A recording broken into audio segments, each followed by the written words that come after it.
那我们今天差不多正式开始今天的那个对话环节。那我们先从那个历史问题这个专题进行提问，袁老师。第一个问题是，中国历史上有没有通过保持中立不站队并取得一定成就的政治人物？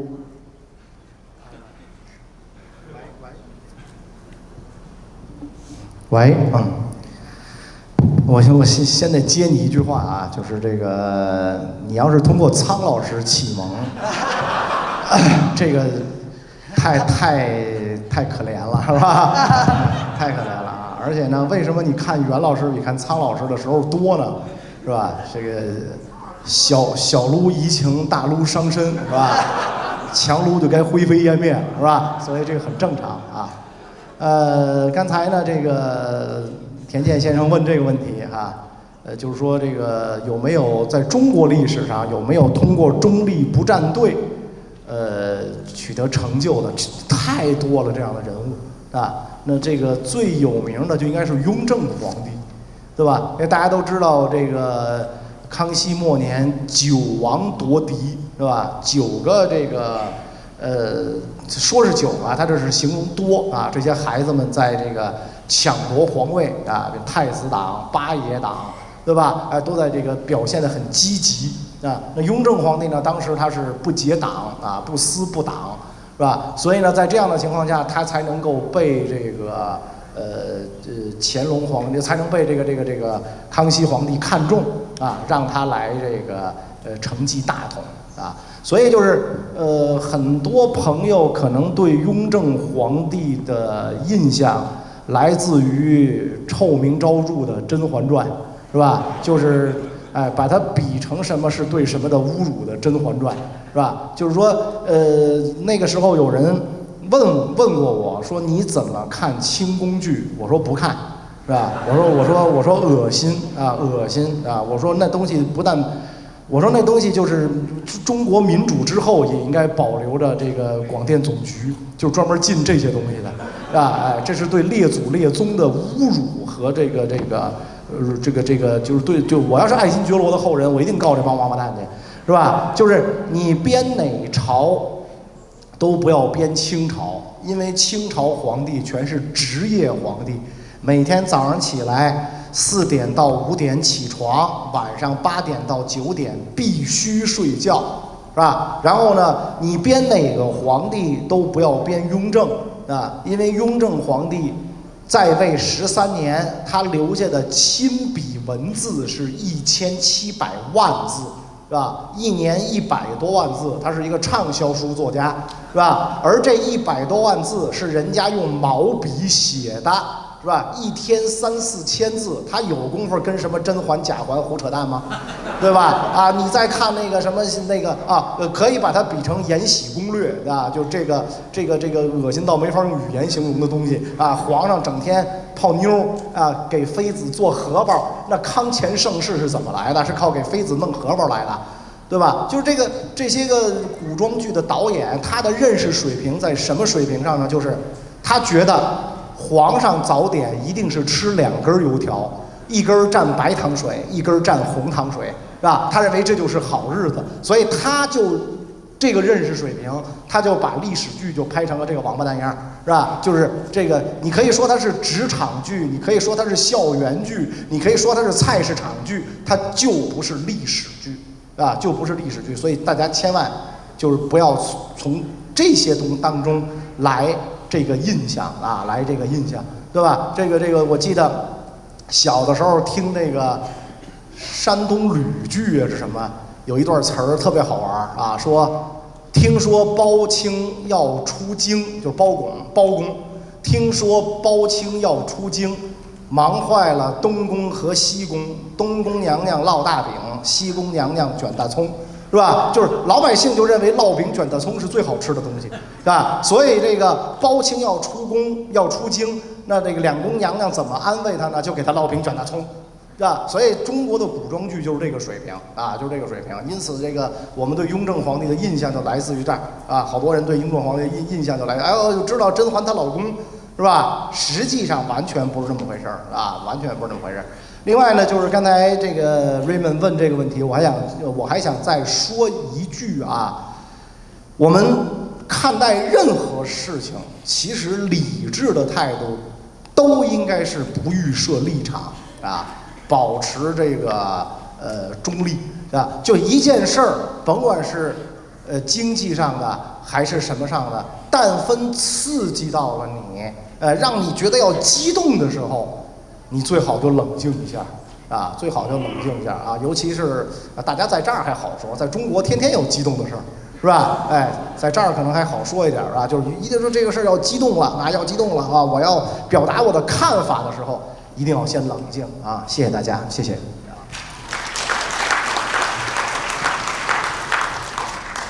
啊，对了，和大家顺便说一下，我们现场有工作人员会收集大家的问题，大家有问题可以交给我们的工作人员，然后工作人员会筛选一下大家的问题。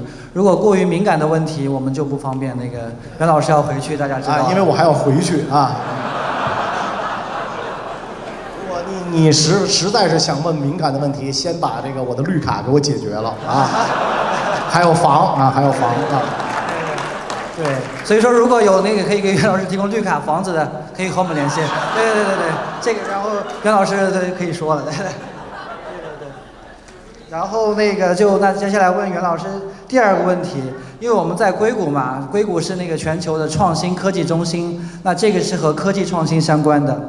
那袁老师想问，您认为科技在历史中是什么样的一个角色？有没有科技发明对历史的进程产生重大影响的事件？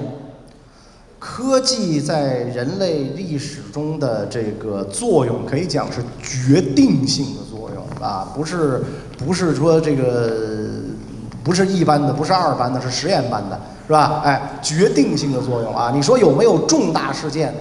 每一项科技发明都是重大事件啊！这里呢，就是我特别想强调一点，就是什么呢？就是说，我们中国人是习惯于把科学和技术当做一个词儿，科技是吧？但是大家都知道，英语里是两个词，对吧？科学是科学，技术是技术，是吧？你说我发明了一个小机器装在窗户上，一下雨它能自动关窗户，那这个东西能获诺贝尔奖吗？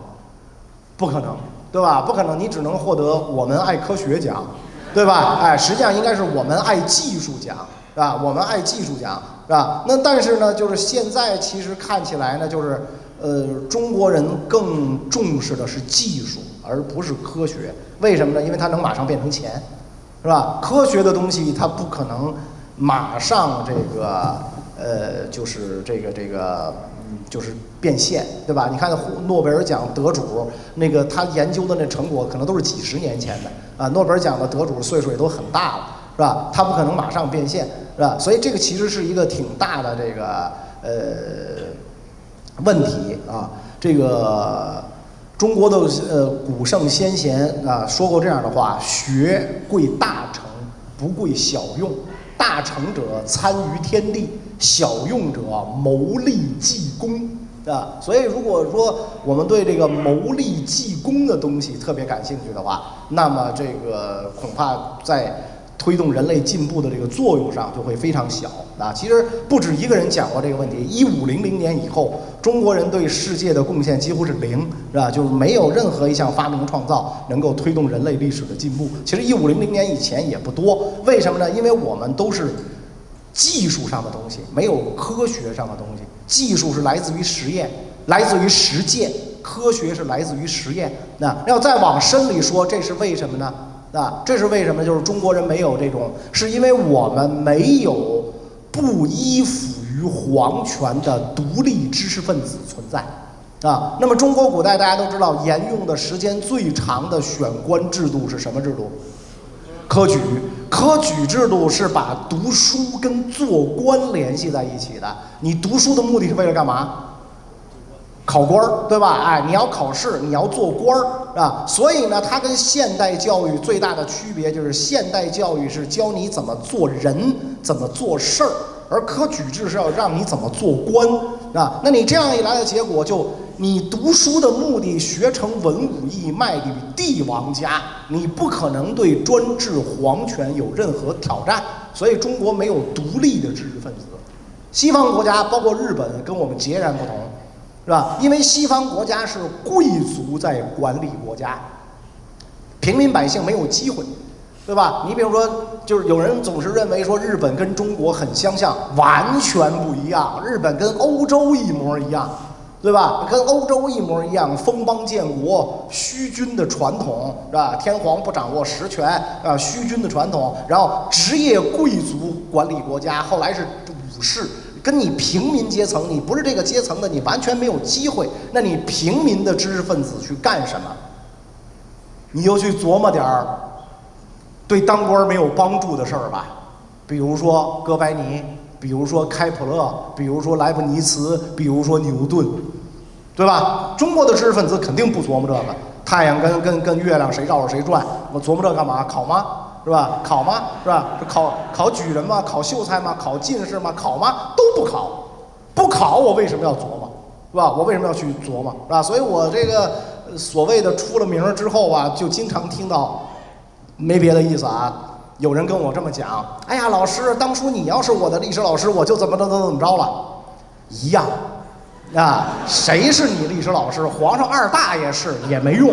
为什么？你是学文科的还是学理科的？你是学理科的，高考不考，是吧？哎，高考不考，是吧？你是学理工科的，你知道秦始皇是谁有什么用，是吧？你知道乔三儿是谁有什么用？没有用，是吧？所以中国人他就是这种有用没用，他分得很清楚啊。你像我在北京的时候，我们那个学校是市重点中学，是北京市第一批11所示范性高中之一。是吧？我最害怕的就是去教理科实验班，结果这个苦差事每回都落到我身上，是吧？别人更不敢教，是吧？就是只能我去教。我一进门就先给大家作揖，在家靠父母，出门靠朋友，是吧？这个同学们，咱们那个都是出来混的，大家互相照应一点，是吧？我知道你们不听历史课，没关系啊，没关系。爱历史跟爱历史课是两个概念，完全不同的两个概念。是吧？爱上历史课跟爱考历史又是两个概念，是吧？所以我说你们不听没关系啊，这个会考很容易过，凭你们的聪明才智，你们拿出3个晚上会考全是优，是吧？哎，一说这个孩子都特开心，是吧？这么简单啊，物理都学得会，历史没有学不会的，是吧？哎，物理课都学得会，历史课没有学不会的，是吧？我说你们，咱们约法3章，第一，你们上课的时候可以发短信，不许传条。是吧？为什么呢？传条干扰我，是吧？哎，干扰我还在呢啊，我还在呢，是吧？有的孩子传条，他教室对角线那么传，这个太过分了，是吧？哎，我说你可以发短信，那会儿没有微信嘛，你发短信，手机静音就行，是吧？我说第二一个呢，就是我能不能看着大家做的，是吧？歪着看。我不看你了啊！我说第二一个呢，就是你们可以做任何学科的作业，但是呢，我的要求是闭卷、限时、独立完成。为什么呢？高考的要求，对吧？哎，高考不就是闭卷、限时、独立完成吗？是吧？哎，你可以做任何学科作业，然后呢，最后你高考物理考了满分，别忘了在校长面前替我美言2句，是吧？哎，介绍一下你的学习经验。为什么高考？因为我把上历史课的时间用来学物理了啊。然后物理老师可能奖金3000，我300就行啊，我300就行，别忘了我的贡献啊。第三一个呢，就是我们有很多是体育特长生嘛。是吧？历史课都是在中学都是黄金时间，是吧？上午最后一节，下午第1节和下午最后1节，是吧？啊，都是这样的黄金时间，是吧？所以体育特长生他中午锻炼完了他累，要在课上睡觉，完全可以啊，完全可以啊。这个，将来你进不了 NBA， 你赖我是吧？你睡别打呼噜是吧？然后记者那会儿采访我，问完了之后，然后说，哎呀，说袁老师，那这样的话他不就失去了学历史的机会了吗？太搞笑了！你历史是跟历史老师学的，你不是跟《还珠格格》学的吗？这又是我说的这个概念啊！学历史不一定是跟着历史老师学，是吧？学历史跟爱上历史课、跟爱考历史，风马牛不相及也的3个概念啊。然后这没有时间限制吧？啊，然后这个啊。然后那个这个就是这个还有一回就是也是记者问我问题，他说你在中学的课堂上开心，还是在百家讲坛开心？我毫不犹豫的回答在百家讲坛开心，是吧？然后他就没有做好预案，因为他认为我一定要装逼，是吧？我一定要说我在中学课堂上开心，是吧？这样的话他就可以写一篇报道，这个人出名之后还坚持课堂，怎么着那个，是吧？我坚持课堂是因为没办法，我只有这个没有别的手艺，只能靠这混饭吃。但凡有比这好的活，谁受这份罪去，对吧？所以我说我是。当然在百家讲坛开心，然后这个记者就问了一个很本能的问题，他说是为什么？是因为钱多吗？我说当然，啊 ，yes of course， 是吧？哎，当然啊，百家讲坛讲一堂课1000块钱人民币，扣税扣26，中学课堂25，还没人扣他税多呢，对吧？这是次要的，最关键的是，我在百家讲坛讲课，我记得是有的时候是夏天。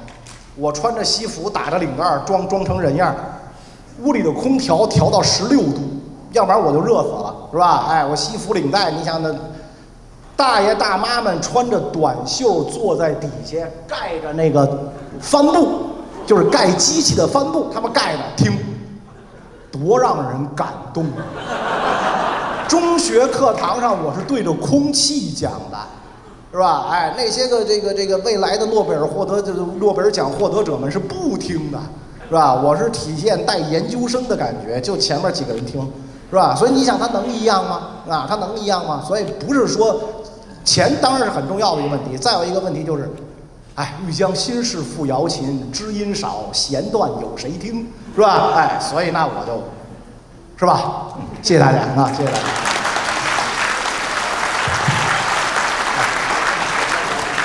你们一鼓掌，我就以为结束了。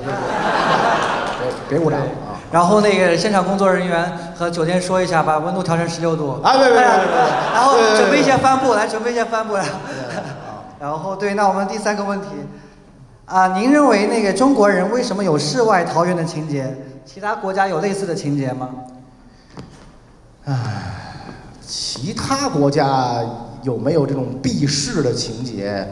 我还真不了解啊，为什么呢？因为它这个欧洲的中世纪呢，它是一个完全宗教化的社会，啊，它并不认为这个就是说，世间是苦的啊，或者说呢，他如果即便是这么认为，他也把希望寄托在来世啊，我上天堂或者怎么着。包括这个中国，像西藏地区，他就是把希望是寄托在来世的，而不是寄托在今生，啊。所以他有没有这种避世的情节，我就不太清楚。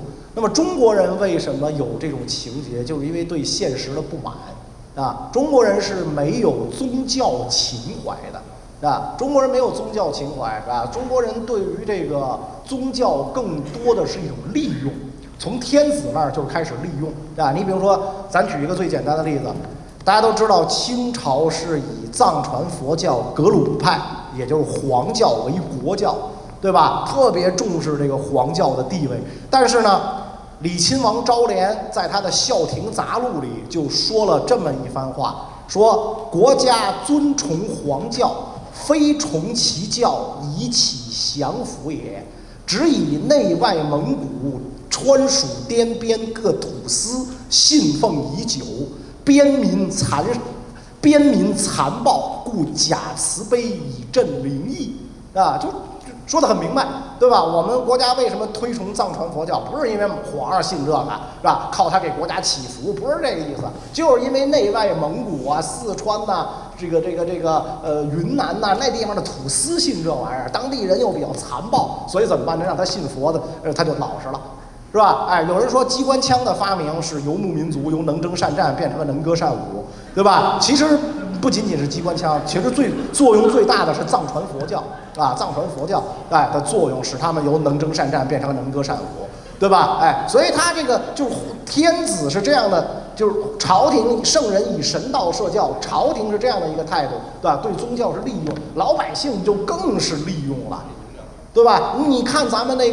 个很雍和宫什么的，有的时候我带团去，我就先告诉大家，你们进去之后烧香的时候别这么着，好多人举着一把香，你那是癫痫，那得治啊，那得治是吧？你来这个雍和宫干嘛？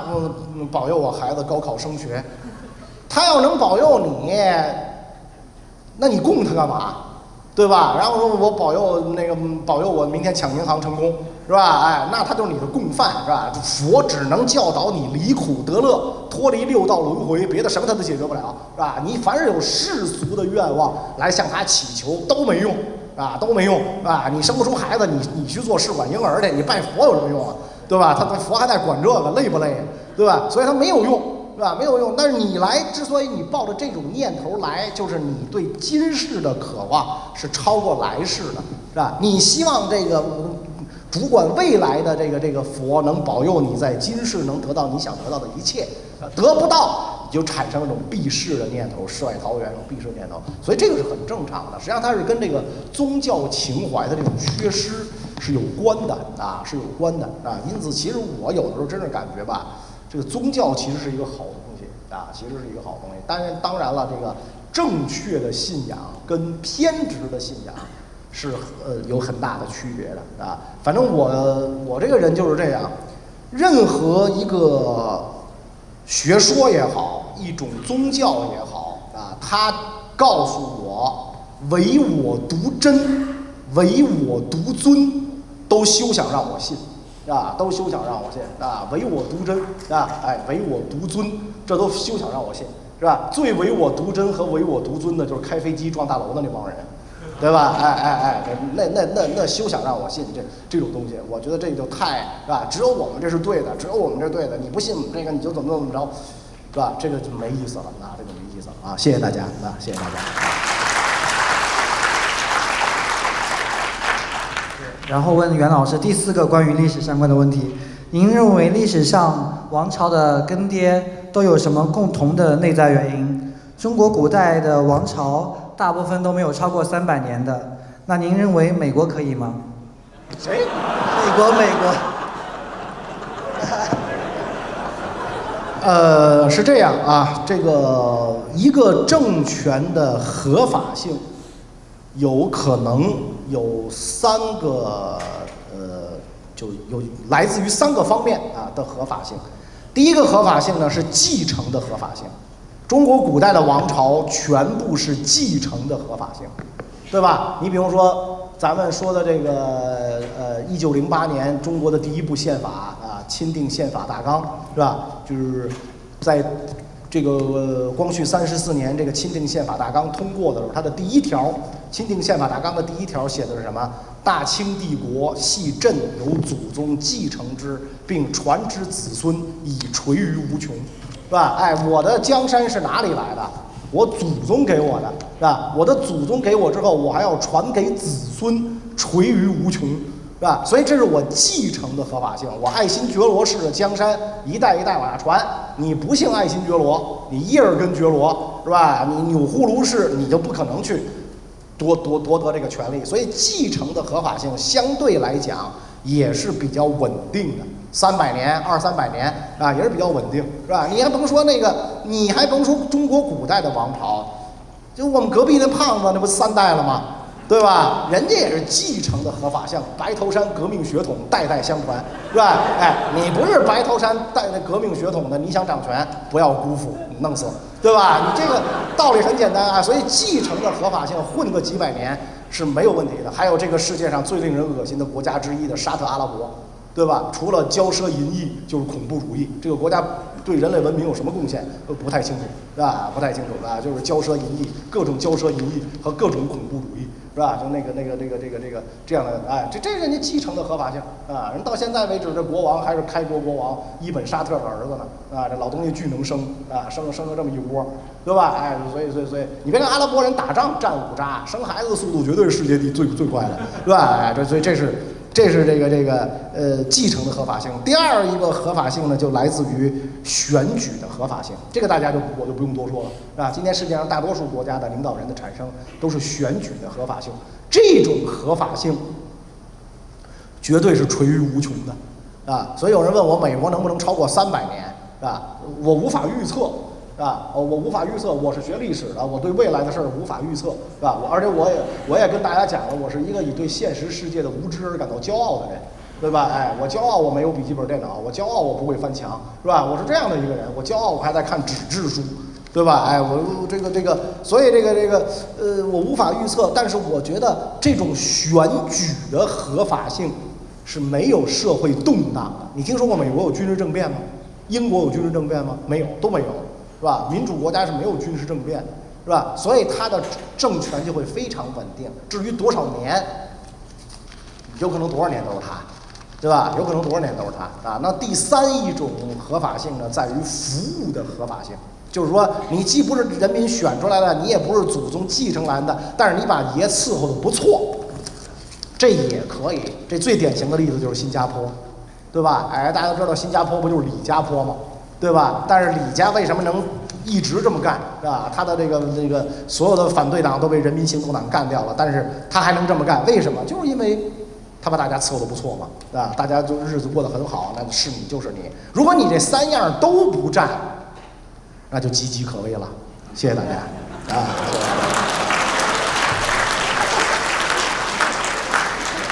好，那我们再问那个关于历史的最后一个问题，问袁老师。您认为中国古代史上百姓生活最惨的是哪个朝代或哪个年代？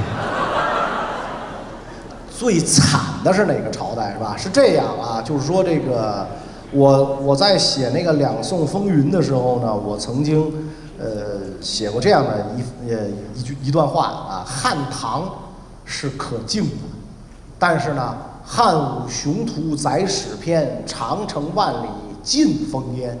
是吧？你生活在那个时代，你怎么就能够保证你是汉武帝或者你是唐太宗，对吧？而你不是可怜无定河边骨，犹是春闺梦里人，你不是那个人，是吧？所以汉唐是很可敬的，但是付出的代价非常大，是吧？这个你付出的代价是很大的，啊，明清是可怕的，明清绝对可怕。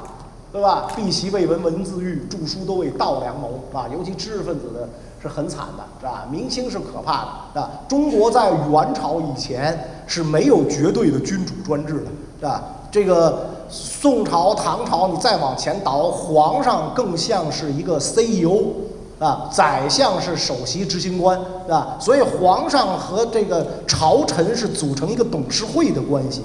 对吧？皇上的圣旨要由宰相附属才能发表，否则的话是不能发表的。宰相有封驳谏争之权，可以把皇上的圣旨封起来，写上自己的意见驳回去，照我这改，你可以这么来。从元朝开始，中国才有了绝对的君主专制，是吧？因为元朝的时候中国亡国了，啊，被这个野蛮民族统治了90年，啊，它是一个奴隶社会的这个政权啊，他是一个君主，他的宰相就是原来他们家的奴隶，可以随便拿鞭子抽的，是吧？所以这样一来的话，他君臣关系变成了主奴关系。明朝呢又是继承了元朝的东西，明朝是蒙古化的汉人王朝建立的这样的，然后清朝又是个旧党建立的，所以元明清3朝都是这种绝对的君主专制，是吧？绝对的君主专制，是吧？那么汉唐可敬，明清可怕，我只有认为宋朝是可爱的，啊，只有认为宋朝是可爱的，对吧？这个有人总是讲说宋朝是弱宋啊，是弱宋啊，这个弱宋体现在什么地方？因为他打仗老失败，老是失败，老是失败，老是失败。那么请问，刚才那个田先生说中国的历史上没有超过300年的王朝，只有2个。一个是汉朝420年，一个是宋朝320年，但是汉朝中间断了，对吧？哎，从王莽篡汉到光武中兴有16年的时间，然后从黄巾之乱到曹丕篡汉30多年的时间，那也就是说呢，这420年要减掉50年，那是370，中间还断了。而宋朝这320年没有断，是吧？靖康之变之后，建言南渡，马上就在南方。这个政权就又建立了，是没有断的啊，320年。如果他是老打败仗，他为什么能存在320年？啊，这个人这么没皮没脸吗？是吧？每回打架都是打你，结果你还越打越结实，是吧？打你的人都死了，那这个能说明什么？啊，能说明什么？所以我觉得不是这么回事啊，不是这么回事。宋朝只是不爱打仗而已，不是不能打啊。为什么不爱打仗呢？因为他找到了比打仗更有效的传播自己实力的方法啊。大家知道范仲淹吧？范文正公，对吧？范文正公，文正这个谥号是中国古代人臣最高的谥号。宋朝只有9个人死后谥文正320年，明朝276年5个人，清朝268年8个人，所以能得到文正这个谥号的人，这都是非常了不起的大臣。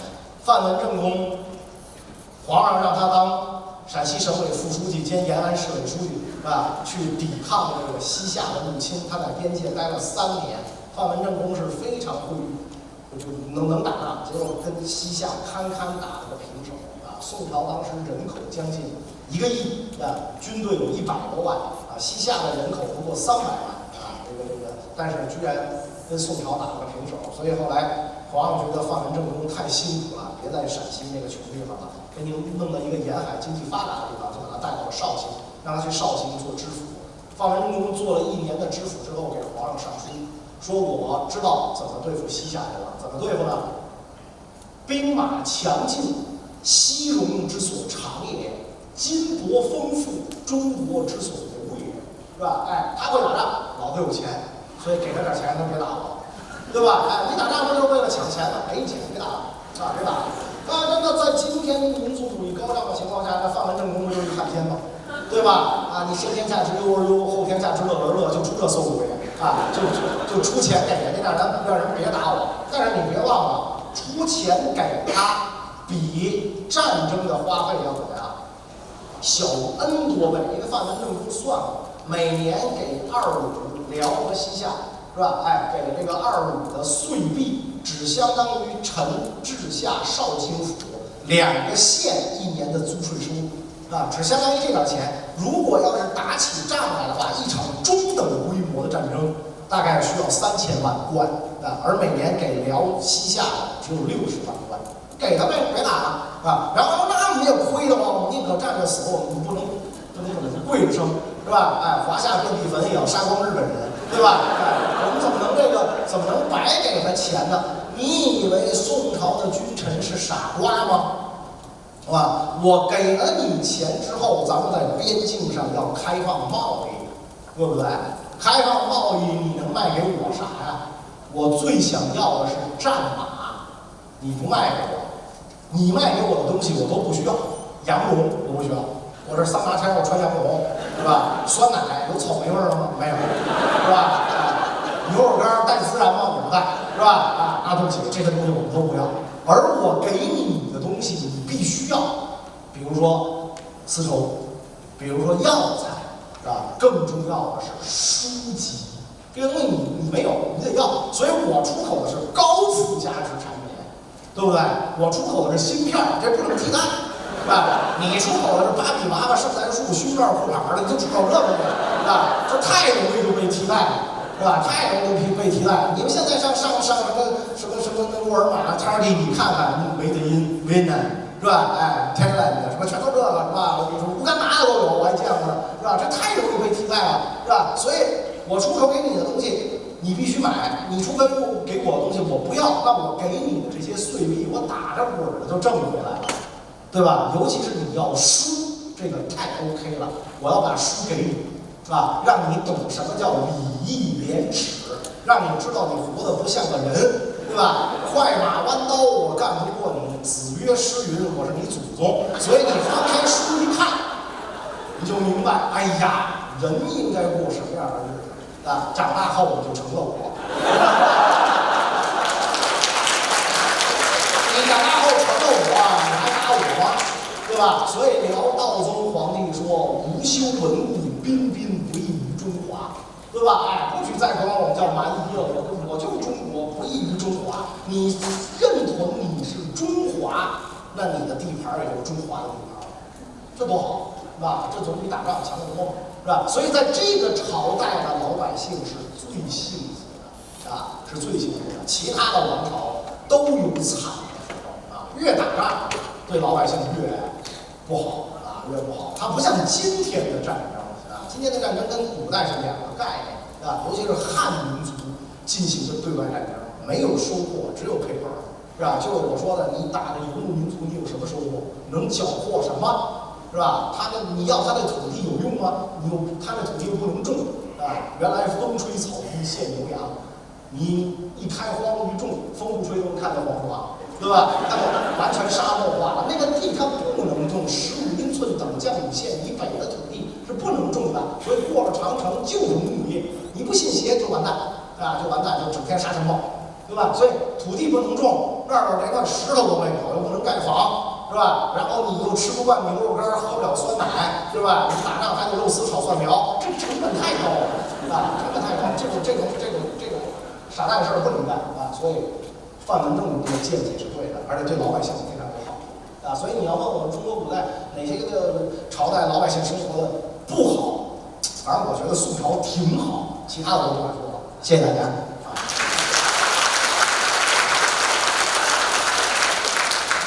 那个说到那个长大后你就成了我，然后那个古语书院2月份那个长大后你就成了我的那个词作者，会来古语，然后到时候会和大家公布。还有，因为他也是那个什么春天的故事的那个词作者啊。然后大家那个是袁老师铁杆粉丝的话都知道，那个宋朝是袁老师最喜欢的朝代，刚刚袁老师也说到了。所以说大家就是有一个问题，就是想问您认为现在哪个国家和宋朝比较接近？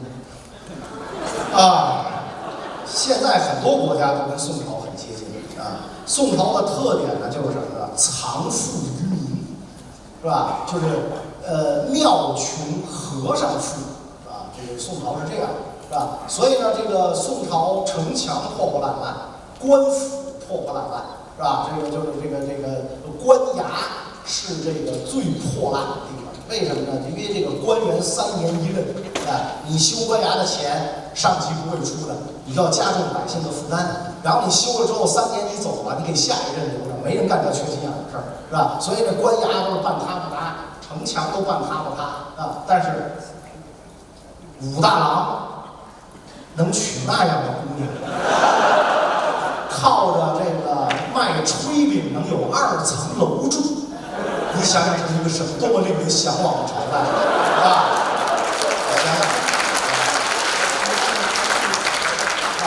藏富于民啊，庙穷和尚富啊，老百姓手里有钱，是吧？官府没有钱。这个北宋的皇宫是唐朝的节度使衙门改的，南宋的皇宫是这个以前的知州衙门改的。最逗的是南宋的皇宫，是吧？它有一个殿啊，这个殿呢，在上朝的时候，匾额上挂的是大庆殿，然后举行殿试要考这些个进士了，把这匾额摘下来，换一个匾额写的集贤殿啊，所以这个殿是人类历史上最早的多功能厅，对吧？啊，你想它就这么一个殿，换匾不就完了吗？是吧？换匾不就完了吗？干嘛非得就是有不同功能的店啊？我这换匾，所有的家具都是宜家风格，不刷漆，实木不刷漆，是吧？宋高宗赏赐臣下，逢年过节给你发这个年终奖啊，裤子一只啊。古代的裤子不论条论织，为什么呢？因为它汉民族成年男女也是穿开裆衣。啊，这个裤子是净衣，是护腿的，是吧？外边呢，大袍子一罩，什么也看不见，啊。当然你要会趴在腿里看，怎么看，是吧？你就当心挨打，是吧？所以成年男女也是穿开裆裤，因此古人方便，非常方便，是吧？往地上一蹲，反正你也看不见，是吧？所以那会儿裤子是论织，是吧？那宋高宗赏赐这个臣子，就是给你摆一条裤子半只，裤子一只，那位置呢，明年给。啊，马半匹，弓服半领啊，他都这么赏啊。宋朝的皇帝活着的时候是不修坟的，死后他一死开始修坟，7个月内必须完工，所以宋陵都非常的简陋啊。宋朝以前埋到坟里的是纸人纸马啊，就是最有名的就是兵马俑和唐三彩，是吧？如果你们家有这个，你也敢试试啊。吧？这是埋在坟里的东西，是吧？你如果是这个拿着这个东西在家里摆，是吧？这个你心太大了。宋朝之后就没有这些个俑了，改了用纸人纸马，就因为用这个俑又费钱，烧制时间又长，所以就纸人纸马在皇陵前面一烧就完蛋啊，就完了啊，就完了，是吧？所以它是藏富于民啊，老百姓很富足，很有钱，在这个南宋的首都临安，骆驼祥子都是穿丝绸衣服啊，你穿布的衣服、麻布的衣服，你是不好意思进临安城的，是吧？7个太平会师局，冬天发棉衣，发穷人棉衣；夏天发单衣，病了给药啊，死了管收尸啊，然后这个坟地也管啊，都管啊。所以这个，那今天我觉得是从摇篮到坟墓的福利的国家非常多啊，当然美国不是啊，这个其他的这样的国家非常多啊，所以大家可以去对号入座，每个项目太多了啊。谢谢大家。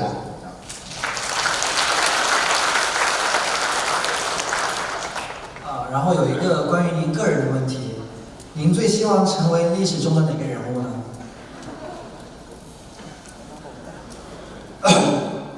这个呀，没法这么说。为什么没法这么说呢？历史是已经发生的事儿，不能假设，对吧？你说我最希望能成为历史上的哪个人物，这个没有意义，是吧？没有意义，而应该是说，你比如说，你可以说我最喜欢历史上的哪些人物，啊？我最喜欢历史上的哪些人物呢？这首先要讲到中国人的价值观念跟西方有一个很大的区别是什么呢？中国不以成败论英雄，对吧？我们中国人供在庙里的那些个人，我们认为的那些个古圣先贤们，你看他的事业都是不成功的。我们的文圣孔子事业成功吗？周游列国，惶惶丧家之犬，他死了500年才红的，啊，没想到到20世纪坟都被人刨了，对吧？所以他的事业成功吗？不成功。啊，我们的武圣这个关羽和岳飞事业成功吗？不成功，横遭惨死，是吧？都不成功，是吧？那文天祥、史可法这些人事业成功吗？不成功。但是呢，唯有一腔忠烈气，碧空长共暮云沉，对吧？所以这个东西是最让人崇拜的啊，最让人崇拜的。我就特别喜欢这些人物。当然我不想成为他们，因为这个如果要成为他们，这国家就太惨了，说人人想当文天祥，你们国家得惨成啥样，是吧？一个还不够，还人人都想，是吧？所以但是他这种精神这种气节，你照着他去做，你至少不会成为一个负面的人，对吧？有这个。大丈夫有所当为，有所不为，该挣的钱挣，不该挣的钱不挣，这就是还是我今天上午说那话，非常感谢大家，江山父老能容我，不使人间造孽钱，对吧？我不至于靠卖勋章活着了，对吧？这个特别感谢大家，就还是这个道理，是吧？还是这个道理。所以你说想成为那个人物不好说，但是我崇拜那样的人物是好说的。这又是一个有意思的事儿，就是记者在采访我的时候，他问我你有没有崇拜对象？我说岳飞、文天祥什么的。这记者一脸懵啊，记者可能应该是90后吧，一脸懵，这都是唱什么的这些人唱想半天这都是历史人物。那你崇拜这些死人有什么用啊？是吧？你没有你崇拜的活人吗？没有没有除了我妈没有现在还有我太太别的人没有了，是吧？说你没有崇拜的活着的人物吗？没有完全没有，活着人物我都不知道几个，是吧？就包括有的那个什么，我是您当年教过的学生，您不记得我吗？我看一眼就能记住的，都是死了几百上千年的，你希望我记住你吗？可以，是吧？你不忌讳，我也不忌讳，对吧？所以这个就是说你崇拜这些人有什么用？我说嗨，崇拜文天祥，我挣钱；崇拜章子怡，我花钱，完了。就这么简单记者说哇，他说的太好了，说的是吧？因为我这人不装嘛，我这人不会装。还有一回那记者什么电话采访呢，这记者也没溜是吧？咱就事儿说事儿，说什么是什么，你别胡问，是吧？你别胡问。突然他问我，你对同性恋怎么看？啊，他说你对同性恋怎么看？我说不看，恶心，是吧？他说您确定要这么说吗？他说我这要发表的啊。我说那好吧，女同性恋能看，男的不看，恶心。啊，女的他又不骚扰我嘛，是不是？啊，男的不看，恶心啊。好，继续吧。好的。然后另外一个问题就是，您是如何来理解“读历史就是读人心”这句话？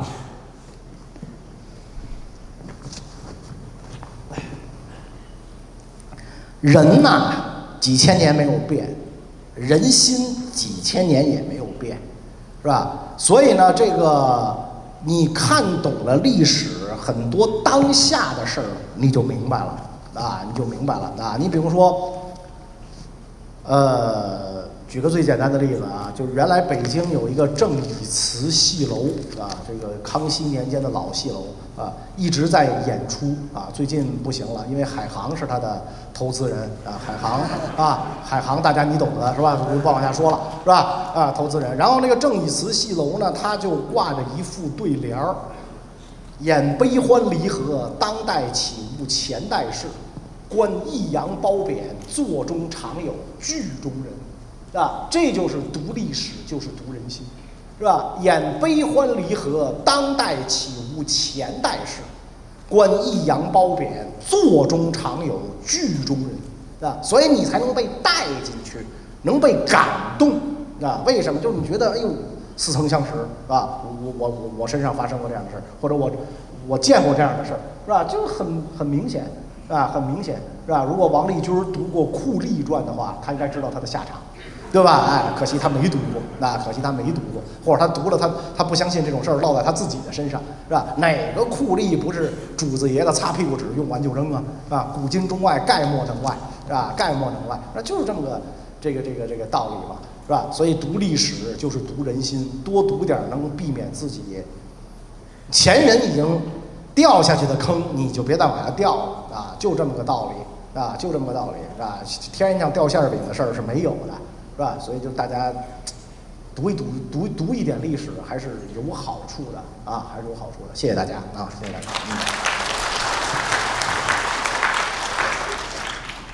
然后另外一个问题是，现在是一个知识爆炸、信息爆炸，然后特别嘈杂，信息也特别嘈杂的一个时代。那我们作为个人，如何在嘈杂的环境当中保持个人的独立思考？你不接触这些嘈杂就可以了。我就是这样的人，我刚才跟大家讲了，我是一个以对现代社会的无知而感到骄傲的人啊，我只对我感兴趣的事儿有兴趣，其他所有的事儿在我看来都发生在火星上，是吧？都不存在，都不是说发生的，不存在。你比如股灾这件事儿对我来讲不存在，因为我从来不炒股。是吧？我对这个东西一无所知，所以它对我的生活没有任何影响。你什么都想掺和一腿，你必然带来的烦恼就多。所以我佛如来教导我们说：言菩提众生起心动念，无非造罪。那你起心动念就是罪，你能够起心动念的事儿就越少，造的罪就越少。啊，人生在佛陀看来就是痛苦嘛。对吧？那你欲念越多，痛苦就越多，对吧？所以你像我每天的生活非常刻板啊，每晚读书神交古人啊，每天晚上啊，我还有一方章呢，我还有一方闲章呢，别看我字儿是少将笔，不怎么样，现在是吧？但是章多着呢，都是名家给我刻的啊，都是名家给我刻的啊，真是你笑什么这么好，我们跟党中央保持回一致，对吧？少将，对吧？但是我这章多着呢，我一好朋友就给我刻了这么一方章，每晚读书神交古人。我在我最爱读的书上都盖了这方闲章，对吧？这看书你不觉得很快乐、很兴奋就完了，是吧？我干嘛非要去打游戏费眼睛，是吧？我原来我玩过那种射击游戏，一会儿我就晕了，瘫倒在电脑前面了，是吧？这不是我干的事儿，我还是去干我会干和我爱干的事儿，不去追时髦啊！大家喜欢的什么，是吧？所以我这人就是很自我，其实说白了就是啊，很自我啊，所以我永远不相信别人强加给我的东西，然后也不以别人的好恶为好恶，不以别人的喜悲为喜悲，啊，所以这就是我就不受任何外界干扰，是吧？你比如说我讲过，我原来不爱来美国的一个重要原因就是看朋友圈，全都是在沙滩上躺着。啊，在峡谷里探险啊，然后在登山啊，然后上什么迪士尼，然后我就是这玩意儿没劲啊，没劲啊，因为没有古迹的地方对我吸引力是零啊。自从跟着我的这个莫逆之交的好友石国鹏老师来过一次美国之后，我才觉得美国遍地都是古迹啊，美东遍地都是古迹，我才一趟开始来，是吧？因为我只看这个东西，我只对这个东西有兴趣。有兴趣，就跟有人说马可波罗游记是假的，为什么呢？因为马可波罗没有记载中国人吃饭不愉快，这个我特别能理解，因为我不关心美国人用什么吃饭，我不吃美餐，对吧？我只吃中餐，我知道中餐不愉快就完了。我又不吃美餐，我干嘛要学西餐礼仪？我干嘛要学这个刀子怎么用，叉子怎么用？为什么要学这个？是吧？我不吃，我不爱吃那些东西。对吧？所以这个道理就很简单。如果你说哎呀，因为我不会用餐刀餐叉而感到痛苦的话，你这个人就有点够了，是吧？这个就有点有意思了。就所以人一定要活出自我来，不要受别的人的这种影响和干扰，是吧？你要活出自我来，你才会有自己这个独立的思考和自己独立的选择。谢谢。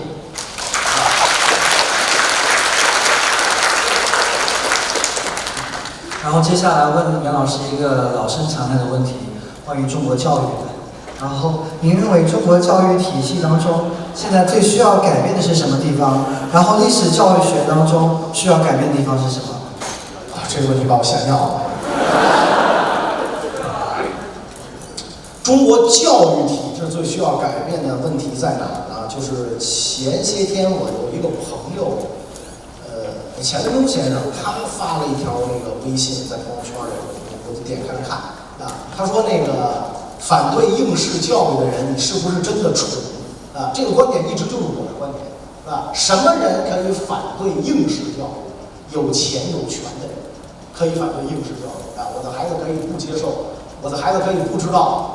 9乘以9等于81啊！因为我的孩子钢琴已经过了25级了，是吧？然后我花100万给他买了一个钢琴啊，他上哪儿演出去，我雇1000个人给他抬着这个琴。有钱人可以不追求应试教育啊，但是穷人一定要有应试教育。没有应试教育，没有考试，你更比不过这些二代，是吧？就跟有人攻击中国的高考制度，这种人不是蠢就是坏，是吧？有钱人攻击他是坏啊，他希望废除高考。凭推荐入学啊，然后我给校长塞点红包，我的孩子就进去了。穷人攻击就是蠢，对吧？如果没有高考，你怎么上大学？凭推荐，凭毛能推荐你有毛，对吧？你有毛，是吧？我们爱科学，你爱得起吗？是吧？航模你做得起吗？你做不起，你就老实念书还差不多，对吧？所以你要问我说中国的这个教育体制哪出了问题？我觉得是。它的这个可能在某一些学科的设置上和这一些学科教的内容上是有问题的。比如说，它灌输性的东西太多，而没有孩子独立的思考啊。我记得我上大学的时候啊，就连带的那个历史教育其实是一个问题啊。我记得我上大学的时候呢，那个看过一个就是叫耶鲁历史课这么一个录像啊，就是美国的。大学啊，美国的这个中学老师啊，教这个孩子历史7年级嘛，7年级相当于初一吧，是吧？美国几年级相当于初一啊？6年级，甭管几年级，反正就相当于初一啊。就是这个老师呢，他是讲这个，因为美国的历史教材是从哥伦布开始讲嘛，啊，哥伦布这个发现美洲什么的。然后这个我就记得在课上，老师就问这个孩子们。他这个班也没几个人，我看看18个那个座，就是问他们说你们知道哥伦布的那个远航的时候坐这个船什么样吗？啊，然后这孩子就开始七嘴八舌，反正都是胡说嘛，啊，胡说什么这个烟筒，然后各种胡说啊。后来老师呢就拿那会儿还是投影仪打出来一张照片，说这是哥伦布远航的船。哎，说你们想不想做一艘这样的船啊？孩子说好，想，特别好。然后就开始分工啊，谁干嘛谁干嘛，你上哪查资料，我干什么干什么，坐船。1个学期就做了一艘哥伦布的圣玛利亚号的大比例模型。多大的比例呢？我觉得比我躺在地上要长啊，要长。然后直接能够就2、3米长的这样的大的船，能够推到海里能航行的，大家兴高采烈。当时我们看完了之后，我们晕了。啊，这是历史课还是手工课，对吧？如果在北京你这么上历史课，你的下场必然是被开除公职，对吧？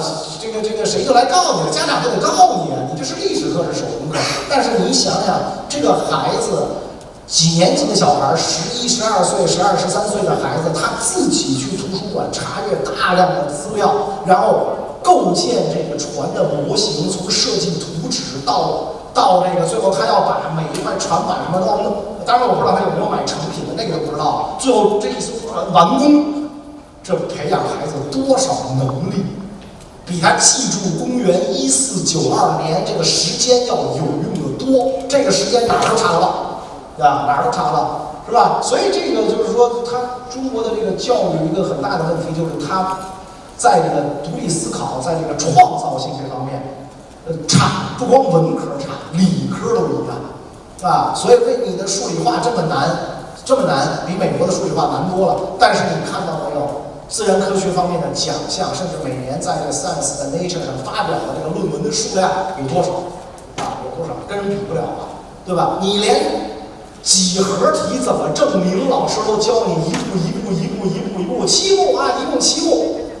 理科您都恨不得背下来这个东西，那更甭说文科的东西了，对吧？更甭说文科的东西，所以这个就是很大的问题。再有一个，我觉得中国的教育还有一个很大的问题，就是对体育和美学的教育的欠缺啊。所以，如果你们有孩子的话，你的孩子如果在美国上学，甚至他在中国，甭管在哪儿，我的建议是，这个小孩一定要掌握一门运动技能。啊，一定要掌握一门运动技能啊，就是，而且这个运动技能呢分2种，第一种呢是个人运动技能，比如说，跑啊、长跑啊、游泳啊、滑雪呀、啊、骑马呀，这种个人运动技能要有一样。另外呢，还应该掌握一样集体运动技能，比如说篮球啊、棒球啊，你还掌握吗？就是这个队儿没了你玩不成，啊，这是第一个孩子应该掌握的，就是体育。是所有的课程当中最重要的啊，而中国不重视这个啊。你奥运冠军再多，也改变不了你体质羸弱的这个现象，是吧？我在高中的时候接待过一批德国中学生，德国的中学生跟我们中学生一起去爬长城，到居官长城，我们的孩子爬都爬不上去，人家是跑上去的，是吧？我们的孩子。还能这样，是吧？如果下一次战争爆发了，完全使用冷兵器的话，人家一个人干死你一个班啊，一点问题都没有啊，一点问题。所以这个体质弱，什么都没用啊，这个人什么都没用。尤其像在美国这样的国家啊，你小孩体育不好，可能都交不到朋友了，是吧？你不参加各种队儿，你都交不到朋友，书呆子谁看得起啊，是吧？所以一定体育好。第二一个呢，就是能掌握一门乐器啊。第二一个呢，就是最好能掌握一门乐器啊。这个不一定非得是钢琴，什么都行，会拉筋鼓也不错啊。美国还没人会呢啊，能掌握一门乐器啊，这是第二个。第三个呢，就是在美国不用说了啊，就是你的孩子应该像母语那样熟练的掌握一门外语，那在美国就是英语啊，然后要会1到2门能够至少简单对话的，能够这个点菜的，能看到这个目标的2外3外啊，在美国最好能掌握西班牙语嘛，是吧？因为6千万人是不说英语的，你掌握西班牙语啊，你会了西班牙语之后，意大利语就会了啊，然后法语就学起来就容易了啊，容易就。所以我觉得这体现一个孩子最综合的素质：体育、美育、语言的能力。最综合的啊！你说那99乘法表没背下来，没背下来，你背下来了，是吧？9乘以9，你知道等于81，那9.99乘8.99，你们还得按计算器，是吧？美国所有地儿不都是9.99吗？9块9毛9，19块9毛9，是吧？那不就全都这个地方吗？是吧？所以你非得让他背这99乘法表，其实我真是觉得，是吧？我的儿子能把圆周率背到小数点之后1000位，你们俩都要问题啊！你们俩都要问题，都有病啊！好啊，这个问题说到这儿啊，谢谢大家啊。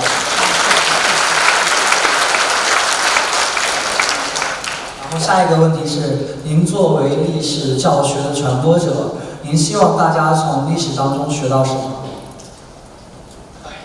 我希望大家从历史当中学到3个字儿：想开点儿。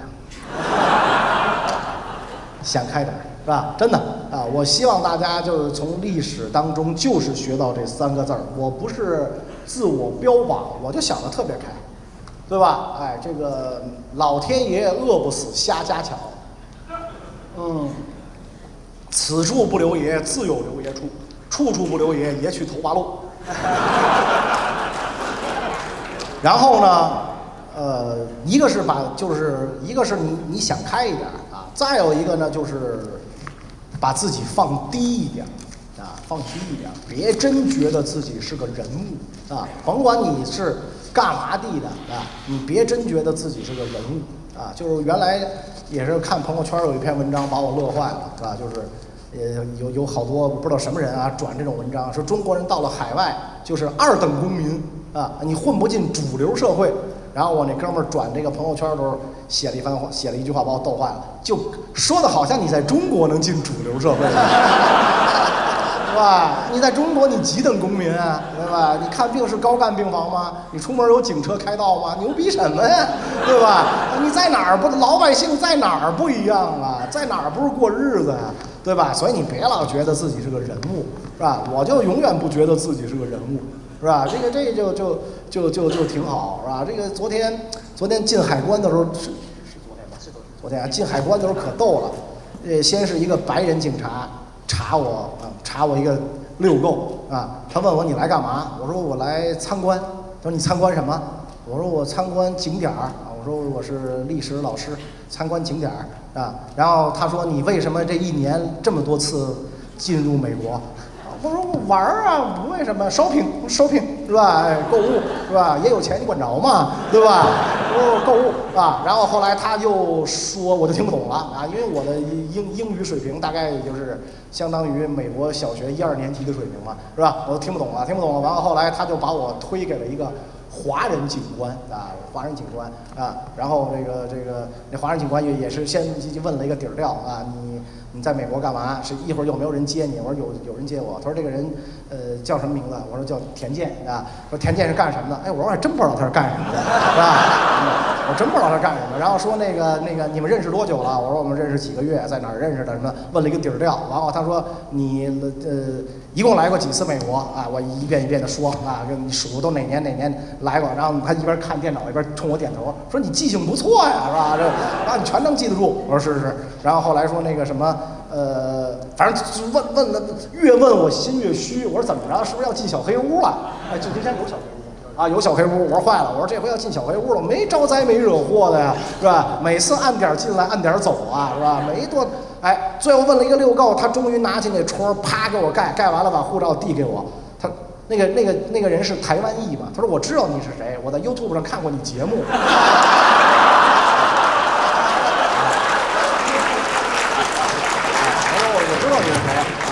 这不诚心吗？你们这是，是吧？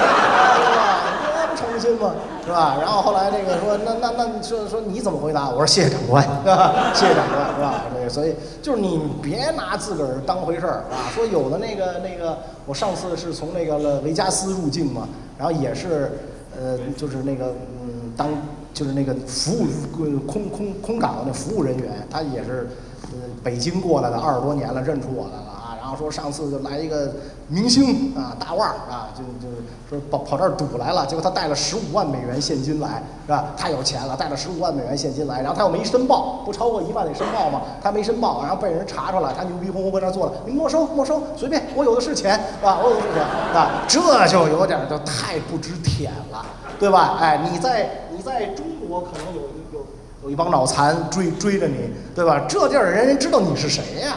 是吧？你去好莱坞不也就演个什么妓女，演个什么黑社会，你也就能演个这个，哎，演个黑社会打杂的，你也就能演个这个，对吧？说你您知道你是谁呀？你别太拿自个儿当回事儿，是吧？所以你学历史，就是我学历史，我就是有很多这样的这个感觉啊，就是落架的凤凰不如鸡。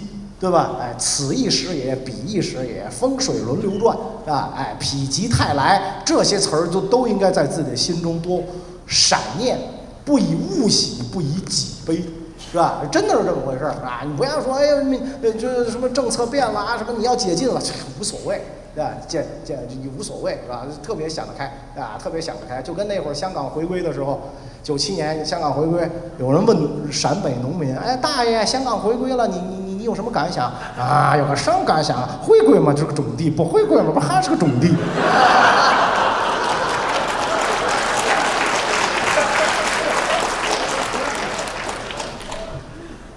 行，然后下一个问题，很多人普通的人觉得那个历史是特别枯燥无味的，那您是如何走上历史的道路的？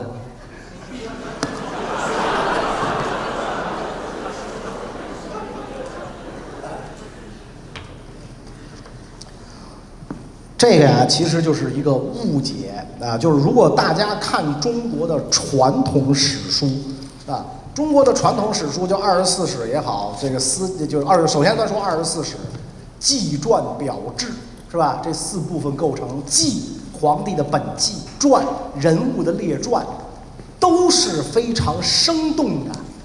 谁怎么说，谁怎么想的，哪年干了什么，怎么说的，怎么想的，全都是这些东西。是吧？我不知道什么时候，就是你看这个中国的历史教科书最大的问题不在于它的观点的有些观点的问题都是次要的，最大的问题在于它的叙事方法，就是中国太追求宏大叙事，是吧？一个历史教材里边没有人物，没有情节，甚至连事儿都没有。就几个概念往那儿一摆，没有人看得下去，就会觉得它干巴巴的啊！这节课我们来学习自然经济啊！什么叫自然经济？这有什么意思？是吧？你没有人，没有事儿，这叫历史吗？只有概念。如果只有概念的话，就不如百度一下了，或者谷歌一下，是吧？你要从百度自然经济出来这么教科书上才这么点儿，那要历史教科书有什么用？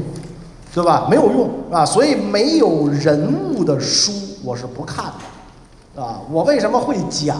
就是因为我看的都是我能讲的，我看完之后讲不出来的东西，我根本不看，就这么简单，是吧？论文啊，论什么什么我不看啊，什么那种理论性的著作是吧？大部头的那种理论性的著作我不看啊！我实话跟大家说，我看不下去，是吧？看不下去，是吧？3页我就睡着了那种，是吧？所以不是每个人都。适合去搞理论研究啊，不是每个人都去干这个啊，所以其实历史是非常生动的啊。我打小为什么喜欢历史，就是3部评书《岳飞传》《杨家将》和《三国演义》给我开的蒙。另外呢，就是我姥姥是个戏迷，老带我去看戏去，是吧？那会儿看戏便宜嘛，啊，京剧都是袍带戏嘛，啊，它不像粤剧。粤剧全是才子佳人谈恋爱，你爱我，我爱他，爱不上就自杀，全是这个，是吧？京剧都是这个袍带戏啊，都是帝王将相，是吧？忠臣义士、孝子杰父，全都是这些个故事啊。所以看了之后，就对历史越来越感兴趣啊。所以这也是为什么就是中国，你比如说现在京剧看的人特别少，就因为你没有一定的人生阅历和历史积淀，你是看不懂的。其实昆曲比京剧难多了吧？昆曲那词儿多雅呀，我看的字幕都看不懂。但是昆曲的受众，特别是年轻人特别多。为什么？就是它的情节你一看就懂，俩人搞对象，对吧？俩人搞对象啊，就一看就懂啊。所以这个它不需要你有历史背景知识的储备啊，一看哦，柳梦梅哦，这个杜丽娘哦，俩人搞上了，完了啊，就特别容易懂啊，特别容易懂，就它容易引起这个年轻人的这个共鸣。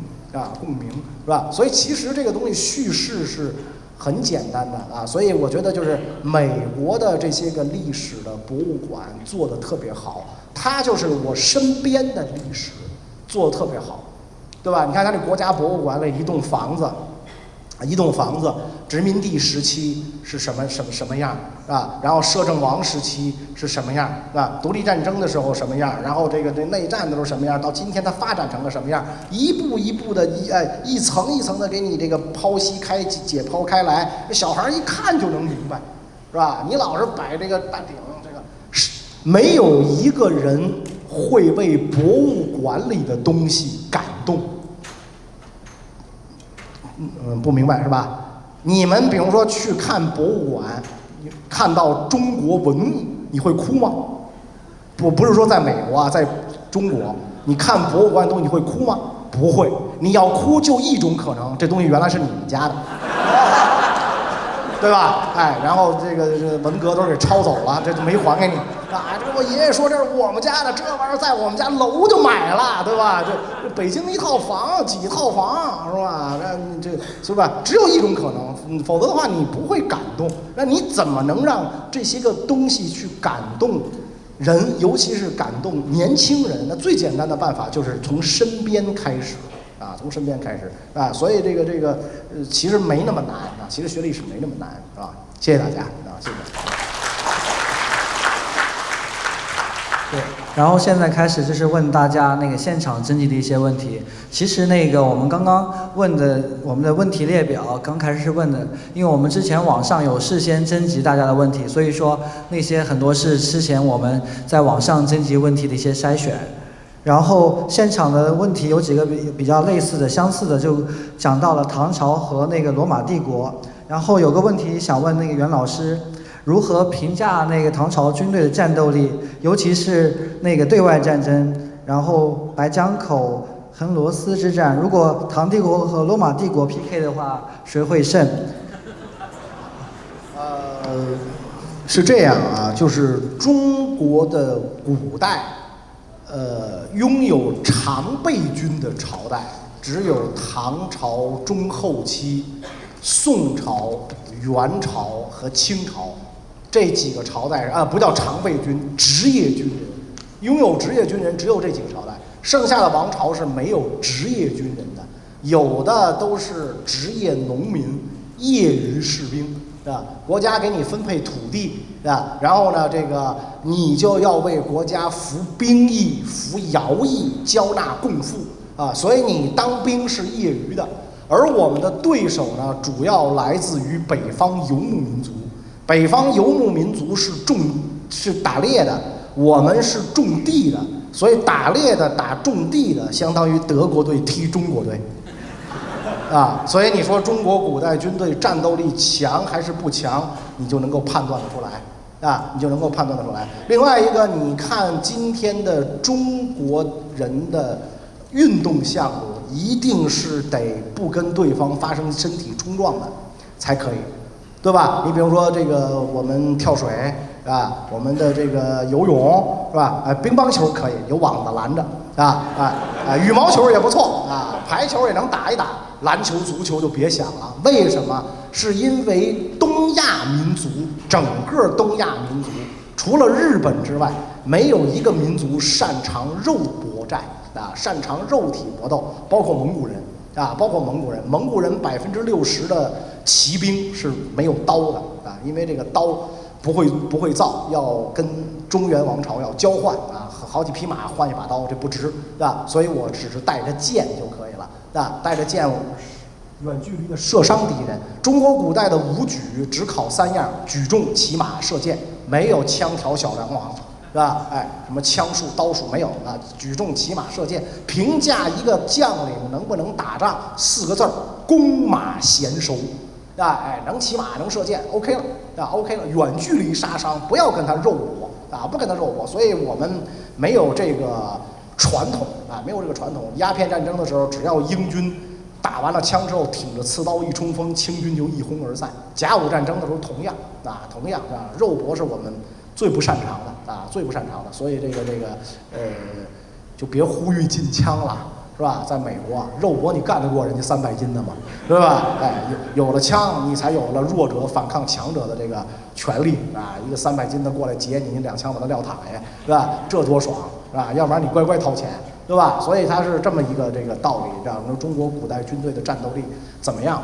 不强啊。至于你说跟罗马帝国的军队碰，它不在一个时代，没法比啊，不在一个时代，没法比啊。你还不如问唐朝军队跟今天的美军谁厉害，是吧？没法比啊。好，谢谢大家啊，谢谢啊。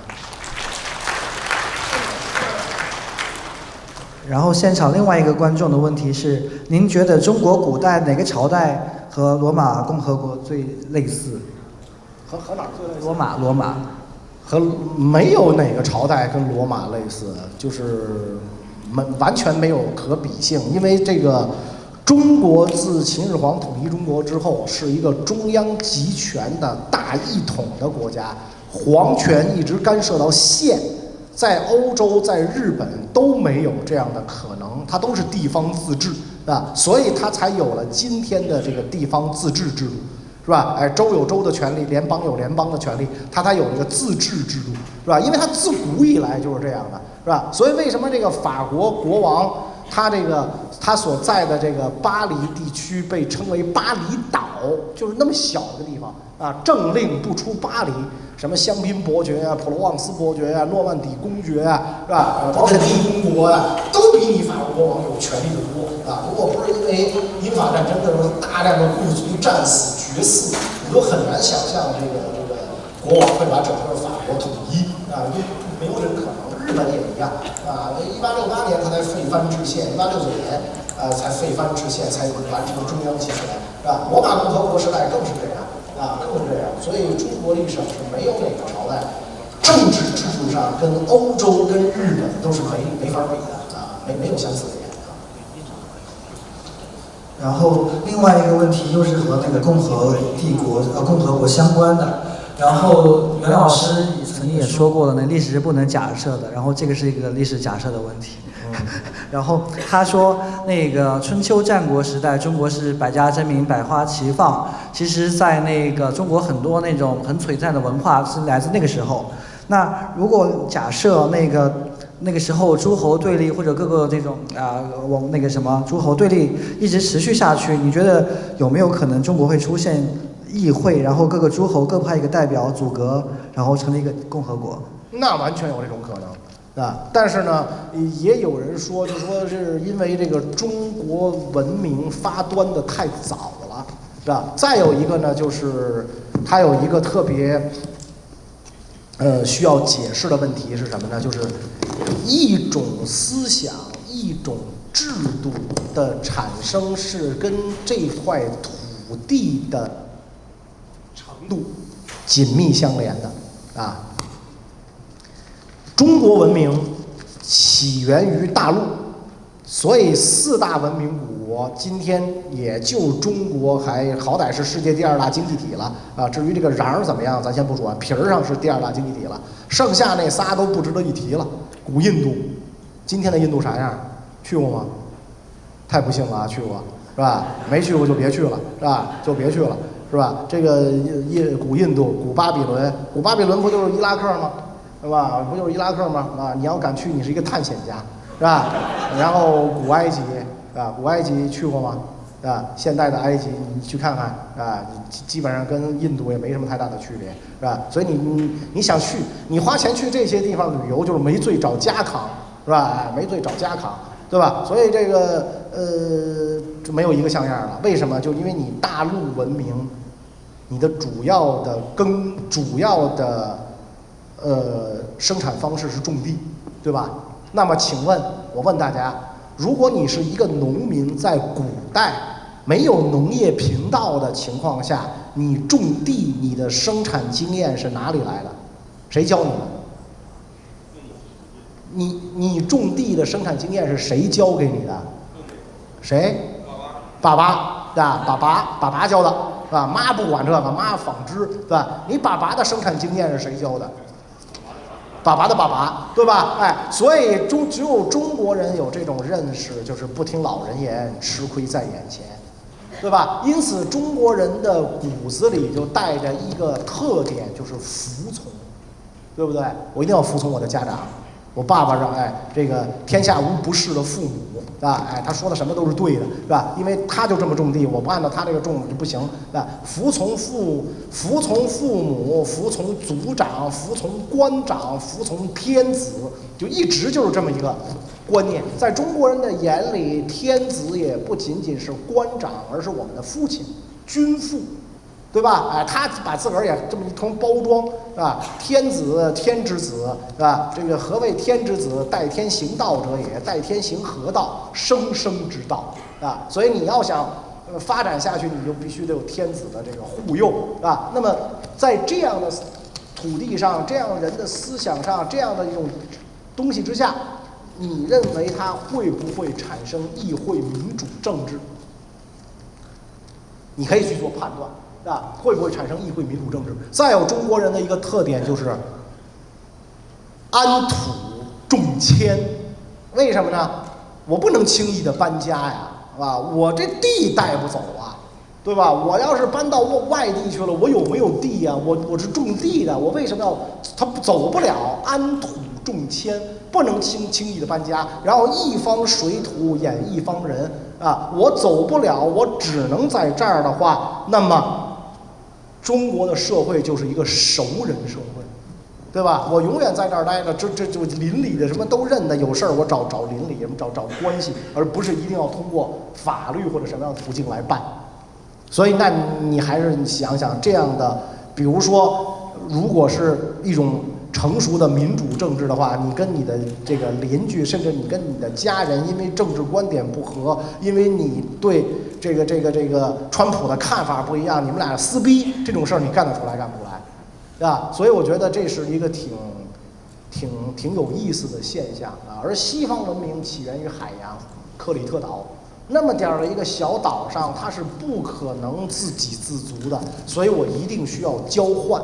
我要扬帆出海，是吧？那么我出海，我要交换，我交换的最基本的一个原则就是平等，对吧？我说3把小麦换你5瓶葡萄酒，你不干，你说4瓶，我说就得5瓶啊，不然我抢，那成海盗了，对吧？你必须得等价交换，咱俩就是平等，平等才叫交换，不平等叫进贡。对不对？所以它这样的一个这个文明的诞生的形态跟中国绝对是不一样的。所以为什么它这个5月花号的先民们能够从遥远的英伦来到这儿开展新的生活，这就是很明显的一个事情啊。所以如果你这个比较的话，是绝不可能脱离开这块土地去比的，是吧？你比如说我们看。英国的这个白金汉宫边上立着克莱伍勋爵的像，是吧？克莱伍勋爵在英国国内因为强奸未遂，这个判了2年刑，然后他的一个选择就是你是去服刑还是去当兵，他选择了当兵啊。然后呢，他就到了这个英印殖民军啊，是因为强奸未遂还是因为偷东西？反正就是很在这个犯罪里边都是很低等的这个罪名啊，就是你一进了监狱都是跟尿桶睡在一块儿的，是吧？你说我是杀人犯，这你牛了，你老大是吧？牢头是吧？你说我是山巅反对政府，哇，这更牛是吧？他那个罪名都是那种罪名。结果呢，因为他征服了孟加拉之后，家乡给他立像不说，这个封他为这个爵士啊，这个封他爵位，然后这个白金汉宫边上还有他的像。还有他的像，如果是这样的一个人物的话，中国是绝不可能给他立像的。说这哥们儿因为原来是一强奸犯，然后弄到这儿来，是绝对不可能的，是吧？为什么？就是他崇拜的这种英雄跟我们崇拜的观念是不一样的啊。我们说不以成败论英雄，他是就以成败论英雄，是吧？所以你看，英国人绝不讳言我祖上是海盗。啊，家里挂着祖先的画像，什么船长发现了哪个岛抢过多少船，这不是海盗吗？中国人，你家里是这个，你敢说吗？是吧？你指着照片，这我爷爷乌龙山剿匪记都是被打死的，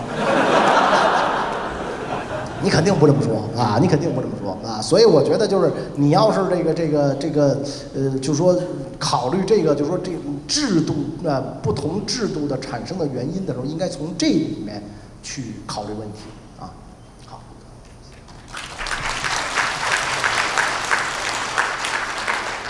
然后另外一个问题也是和宋朝相关的，然后现场观众有个人问说，有人说北宋联金灭辽，然后南宋联蒙古灭金，这是自掘坟墓吗？您是怎么看这个问题的？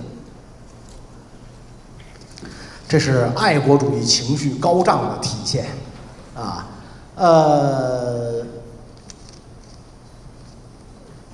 这个人类历史上人类近代的历史上就是很容易发生这种国家的政策被民众的情绪所鼓舞、所感染，使国家政策走向偏差的事儿。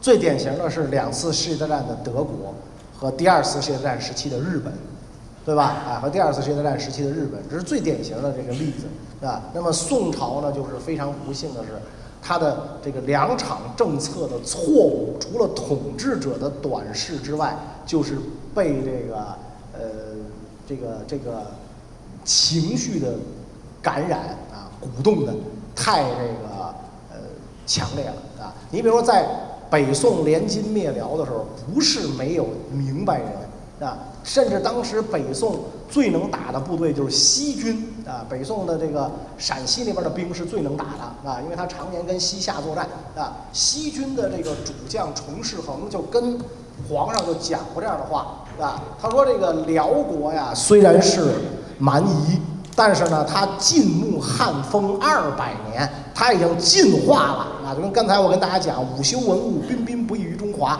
它进化了是吧？所以你把它灭了，女真呢刚从树上下来没几年是吧？毛还没退干净呢，连文字都没有，你跟这样的人结盟去灭掉一个跟我们中国很相似的意识形态都很相似的，对我们有什么好处？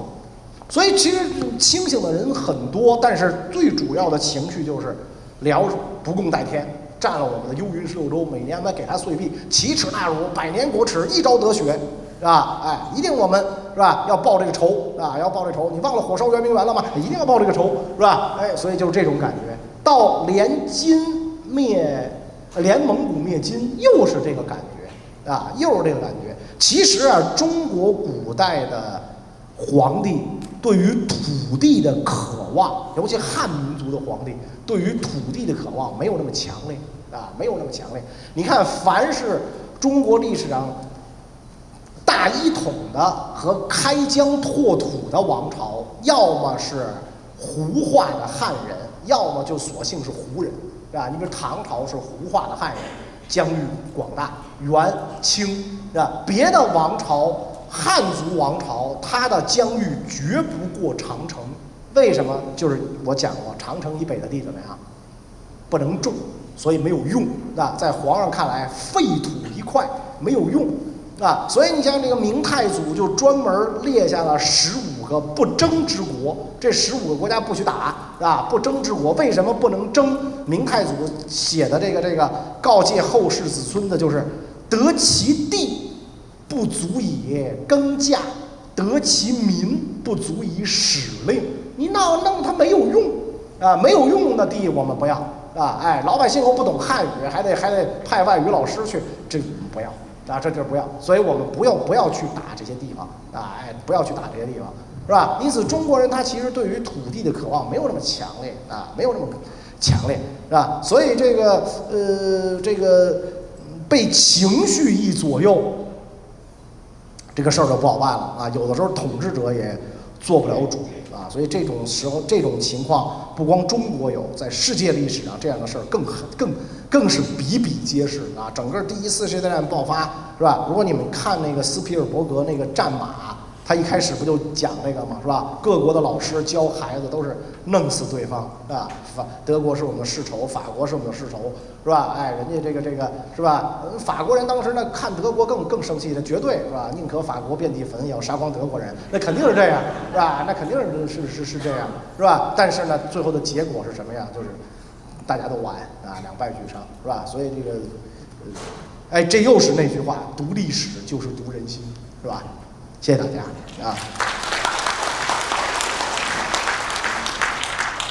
然后那个现场有3位观众有比较类似的问题，他们想问您，您是如何来获取历史知识的？比如说电子书、纸质书，然后对，您是如何对？基本上是纸质书啊，这个电子书的阅读体验不如纸质书啊，不如纸质书，这样基本上是纸质书。然后呢，我真的是感觉呀，读万卷书不如行万里路啊。比如说我给大家举一个最简单的例子啊，就是原来在书上读美国南北战争啊，看各种南北战争的这种作品，感觉不出来。身临其境一看，就太明白这场战争是怎么回事，是吧？南北战争重要的这个古战场主要是3个嘛，格底斯堡、维克斯堡、彼得斯堡，是吧？我去过格底斯堡和彼得斯堡啊，维克斯堡我还没去过，是吧？我去那个格底斯堡的时候呢，是18年元旦那天天降大雪啊，那个赶上那边什么气旋嘛，说那个波士顿那边冻的电视都没信号了，我就那天去的，整个格底斯堡战场没有人，啊，没有人啊，就我啊，背着个包是吧，踏着没7身的积雪是吧，所有过来的车都问 Can I help you？ 啊，我说 no， 啊，所有过来的车都问啊，这哥们儿你是不是迷路了呀？是吧？你是不是迷路了？哎，然后我就基本上把这个战场上上下下走了一遍，是吧？好极了，那所有每个军团当年战斗的地方都有纪念碑，有雕像啊，制高点上还有那个张伯伦将军的像，米德将军的像，全都有。就你到那儿一看就明白，当年的这场战役为什么扭转乾坤，为什么那么的惨烈，用嘴是说不出来的，一定要到那儿去看。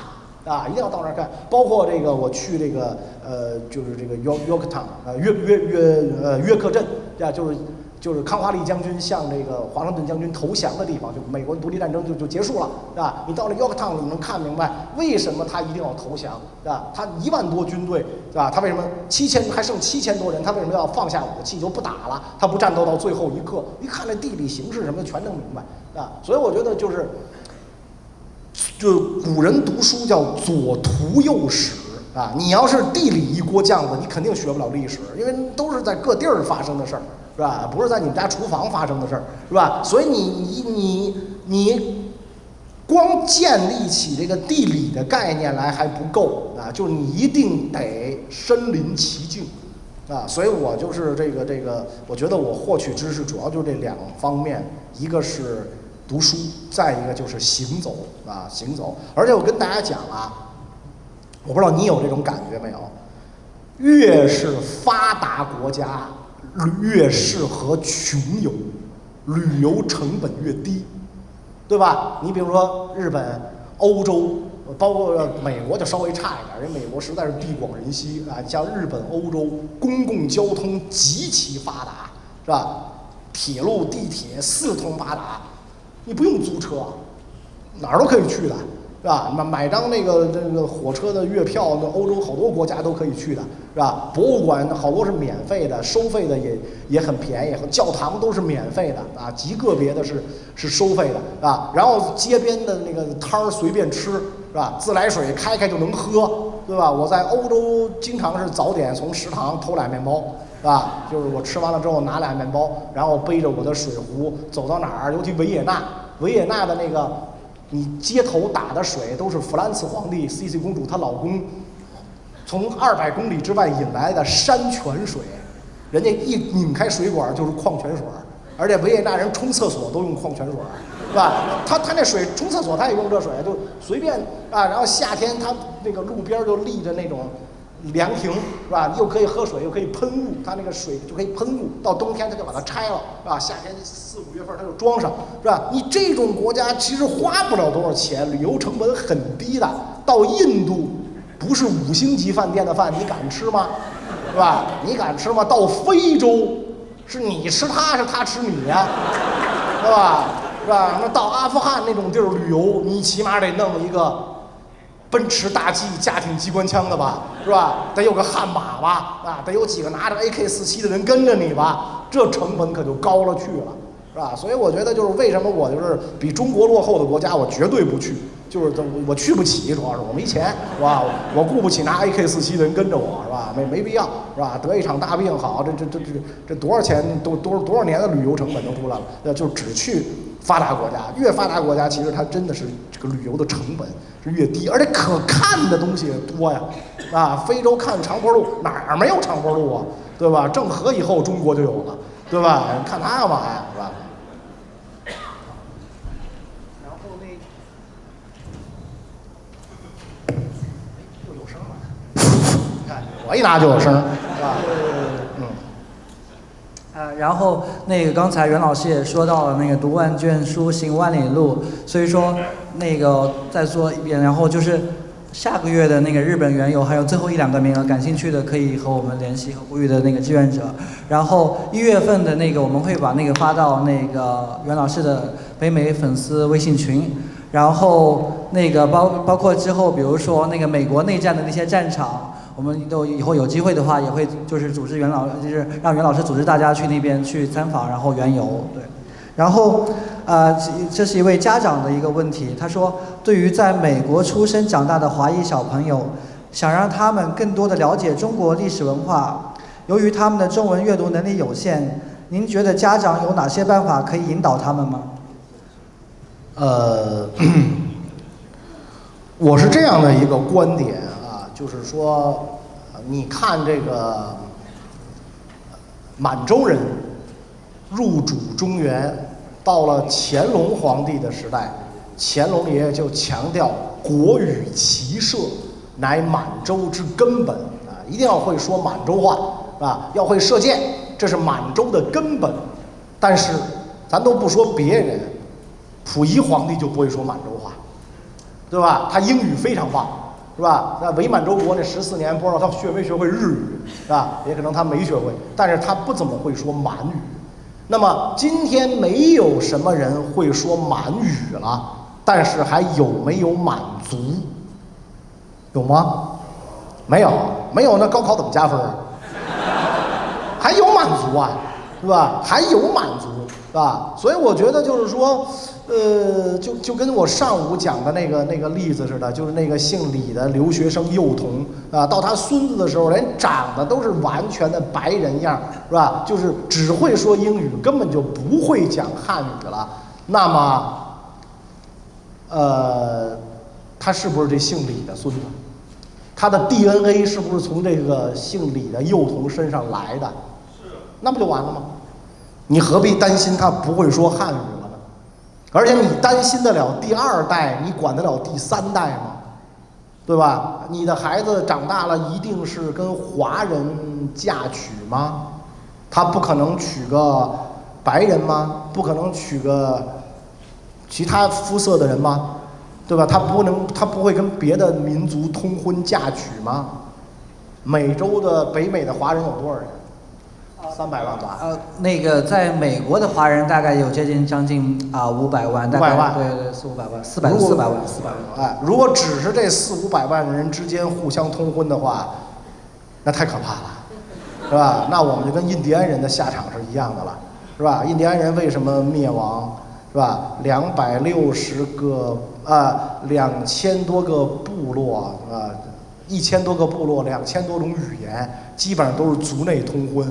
是吧？全都是这个姑妈嫁给外甥，然后表哥娶表妹，全都是这种关系，所以都是一代不如一代，是吧？所以有人是什么玛雅文明、阿兹特克文明、印加文明，那不就是半坡氏族的东西吗？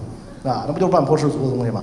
是吧？所以我觉得就是你没有必要去做这种担心，就是我的孩子他不了解中国了怎么办？他需要了解的时候，他自然会了解。比如他想到中国来做生意，他自然会去了解，是吧？这是一个啊。再有一个呢，我奉劝家长朋友们一句话啊，我在中学一线94年参加工作，2007年离开13年。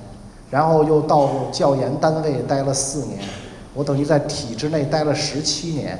以我17年教学的经验，我负责任的讲，家长2件事儿必须干，1件事儿绝不能干。2件必须干的事儿，第一，后勤保障，这个没问题，美国的家长，白人的家长在孩子18岁以前，他也有后勤保障的义务，你得把这孩子吃饱穿暖养大。第二，最关键的，我觉得是咱中国家长干得不好的地方，心理辅导。你是孩子的心理辅导员，是吧？所以那个就是咱们中国的这个教育吧，就是包括我们家长的一些观念，有的时候跟白人是有一些差别。反正我看经常的，比如说我看外国的这个家长跟小孩说话，比如说 I think, do you think？ 咱中国家长是只许我 think， 你不许 think， 什么 think 什么你 think 是吧？轮到你 think 了吗？是吧？你这个就成问题啊，这个就成问题啊。说当然你完全放任是不对的，但是你要尊重，要平等，是吧？在他很小的时候，你跟他说话的时候，一定要蹲下来跟他说话，不能让他仰视你，而要让他平视你，这都是很重要的啊，很重要的啊。然后要参与啊，你小孩玩滑板就跟边上站着看，是吧？你不能说你自己出去玩去吧，我不管啊，你要能跟着滑你更棒，是吧？你要参与啊，以他的喜乐为喜乐，是吧？爸爸，我的糖被小朋友拿走了，算什么呀？再给你买一块，是吧？你觉得这不算什么，那就是他的全部世界，是吧？所以你一定要跟他实时的沟通，是吧？一个男孩在上初中的时候会跟他的爸爸说：“爸爸，我失恋了，我看上一妞人没看上我。”你这个爸爸就当得太成功了，啊，太成功了，是吧？所以我说就是两个事儿你必须干：心理辅导和后勤保障。一个事儿你绝不能干。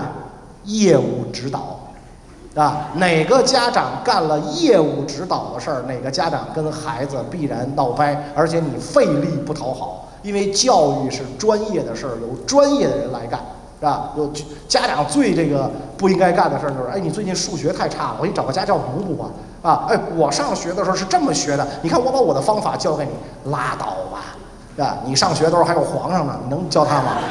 是吧？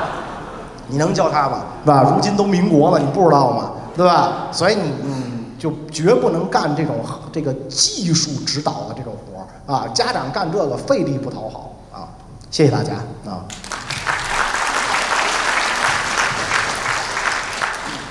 然后那个还有最后2个现场的问题，问袁老师。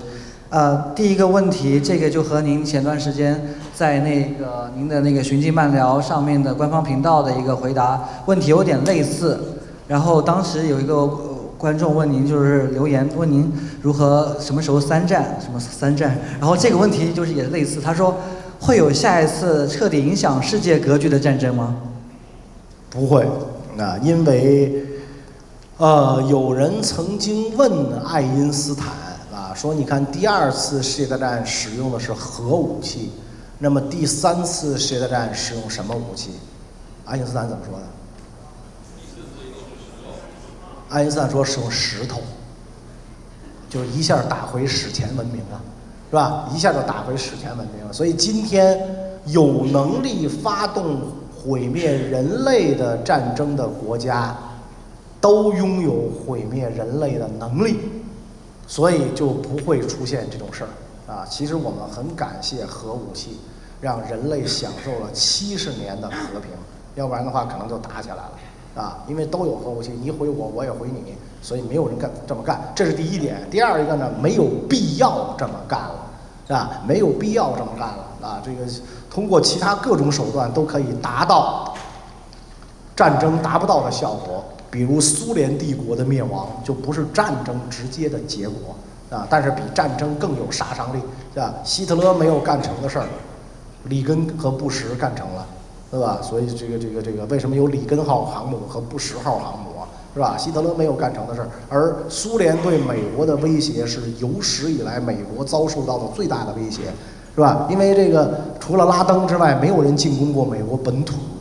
对吧？但是苏联是有这个能力的，对吧？日本也只是偷袭珍珠港，在夏威夷呢，离美国本土还远着呢，对吧？所以这个是下一次改变人类格局的战争，下一次战争如果爆发就没有人类格局了，是吧？啊，没有人类格局了啊，我们就得从头再进化一遍了，是吧？这个意思啊。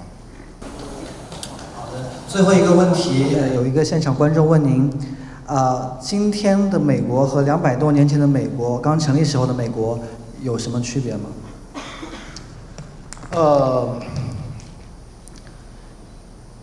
这个问题问得特别大但是呢，我可以跟大家这么讲我问你，一个宋朝人穿越到了明朝，你说他会有什么不适应吗？一个宋朝人穿越到了明朝，他会有什么不适应吗？不会，对吧？为什么不会？服装没有变可能语言会有一些变化因为口语每一代都不一样，读的都是四书五经，都有皇上，地方官府也都一样，地名也没有变，什么都没有变。但是一个林肯时代的美国人穿越到了现代，都甭穿越到现代，穿越到2战，他就很不适应了。这就是现代化跟中古的区别。中古的社会是停滞的，是吧？几千年一以贯之的，而现代文明是日新月异的所以你说今天的美国跟200年前的美国有什么变化吗？他的精神没有变但是外在的东西变得太多了变得太多了，是吧？这个变得已经就好比是华盛顿总统跟乾隆爷是一年死的，都是公元1799年驾崩的，对吧？但是我们一想到华盛顿，就会觉得他是一个现代人，因为他今天还印在1美元上，对吧？然后这首都这也叫这个，然后美国人说我们的国父将军是吧？华盛顿的将军是吧？这个，他就很崇拜或者很那个什么的话，今天中国有人崇拜乾隆吗？都被玩坏了，乾隆，对吧？宰相刘罗锅是吧？小燕子是吧？乾隆已经被玩坏了，没有人崇拜他，为什么？他是一位古人，对吧？那为什么有这么大的区别？就在于一位去世之后，留下了一个日新月异的现代化国家，而一个留下了一个病入膏肓、行将就木、奄奄一息的古老帝国。而今天的中国没有继承这个古老帝国的任何东西，从法统到这个没有继承它的任何东西，对吧？所以你说这个变化你说变化肯定是有，但是真没有像中国那样翻天覆地的变化中国人从精神到内心，再到这个外在全变了全变了这个。你甭说别的，就是你比如说你离开中国10年8年，再回你的家乡，你会发现，甭说你们家被拆了，你们家那条路都没了，对吧？都没了。但是你看欧洲是吧？你看美国，它基本上没有什么太大的变化，是吧？多少年它没有什么太大的变化，是吧？所以这个你要是变得快，是吧？还是咱们这儿变得快，是吧？这个道理谢谢大家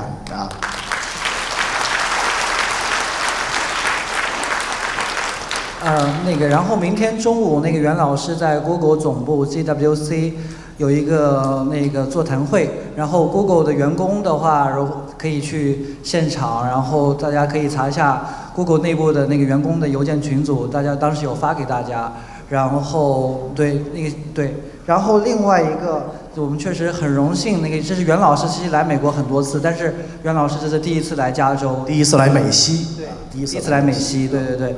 所以说，我们以后也会去组织更多的袁老师的活动带给大家。我们这次时间挺赶的，只有1个多月的来回前后去策划、去组织。但下次的话，我们至少可能提前2、3个月的时间和大家说。然后这个场地方，我们2、3天前和他去确认停车位的时候，他说他这里的停车位足够停，你完全不用担心。但是今天早上大家可能今天早上有在的，我们很对不起有一些比较晚到的一些朋友，因为他的整个停车位它全部爆满，包括地下停车位它都打开，因为他平时都不打开的，但是全部爆满。所以说这个酒店这么长时间，他也从来没有过这么大规模的活动，所以说对，所以说超出接待能力对，超过他的接待能力，对，赶上旅游高峰对，所以说大家可见袁老师的影响力和感召力，对。然后最后，对。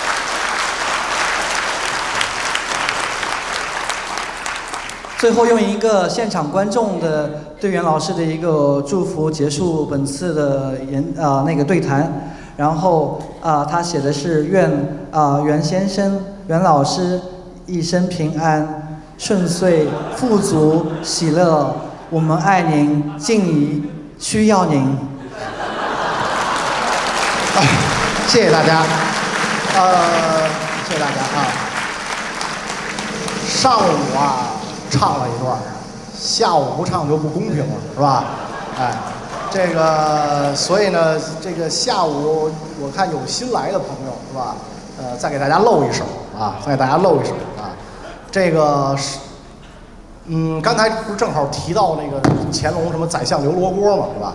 给大家唱一首这个《宰相刘罗锅》啊，这一出戏啊，词儿呢我得说一下啊。这比较长啊，这词儿啊，一支笔全做了10万铁甲啊，我特别喜欢这段词儿啊。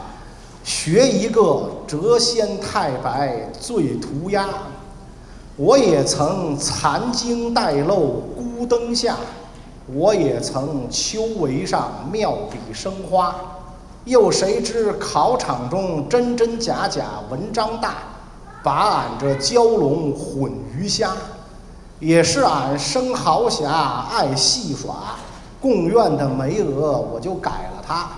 那时节京城的捕快大小班头齐出马，吵吵嚷嚷把人抓，也是俺一不惊来二不怕，单等着鬼门关上写红花。又谁知刘墉生来命运大，偏遇上何大人，一而再再而三，三番两次，两次三番，宝剑鱼杂，他时时的爱才有加。金殿之上多劳驾，且将我削而加，没而拿，他待人的殷勤果不差。速将满表来写下，笔走龙蛇卷黄沙，只写得翻满小国惊又怕，只写得夜郎儿井底蛙，一个一个翻下马，好似流水逐落花。写得天朝威风大，繁忙中顾不得我的礼数有差啊，这么一段啊，我特别喜欢这段词儿啊，特别喜欢啊。一支笔全做了10万铁甲。